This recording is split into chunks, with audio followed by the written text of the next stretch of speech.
మహారాష్ట్రలో ఏం జరుగుతుందో మనందరికీ తెలిసింది. మరాఠీ కంపల్సరీగా మాట్లాడాలి. మరాఠీ రాని వాళ్ళని కొట్టేస్తాం, చంపేస్తాం అన్నట్టు ఉద్ధవ్ ఠాక్రే, ఆయనతో పాటు రాజ్ ఠాక్రే వీళ్ళందరూ ఇప్పుడు అంటే ఈ ఇండి మిత్రపక్షాల వాళ్ళు ఎవరైతే ఉన్నారో వీళ్ళందరూ ఒక చోటికి చేరి మొన్న ఏదో అలయన్స్ అయిపోయిందన్నమాట. వీళ్ళు ఈ శివసేనకు సంబంధించిన అంటే ఉద్ధవ్ ఠాక్రేకి సంబంధించిన శివసేన అండ్ రాజ్ ఠాక్రేకి సంబంధించిన ఈ మహారాష్ట్ర నవనిర్మాణ సేన వాళ్ళిద్దరూ ఒకటైపోయిందన్నమాట. అది కూడా ఈ హిందీని అపోజ్ చేయడం కోసం.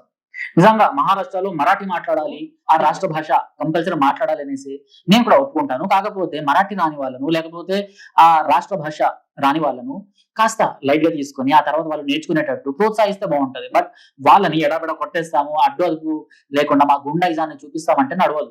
నితీష్ రానే to Uddhav and Raj Thackeray ask Maulanas to give morning azan in Marathi and why not teach Marathi in madrasas instead of Urdu. Nitish Rane బీజేపీకి సంబంధించిన అక్కడ స్థానిక నాయకుడు, సో ఎమ్మెల్యే. సో ఆయన రాజ్ ఠాక్రే అండ్ ఉద్ధవ్ ఠాక్రే వీళ్ళకి ఒక ఛాలెంజ్ చేసిండు. మౌలానాలను ఉదయం మరాఠీలో ఆజాన్ ఇవ్వమని అడగండి, అంటే మీకు జీలో దమ్ముంటే ఇదంతా చెయ్యండి. ఉర్దూకు బదులుగా మదర్సాల్లో మరాఠీ ఎందుకు నేర్పించకూడదు అనేసి ఈయన ఒక క్వశ్చన్ అడిగిండు.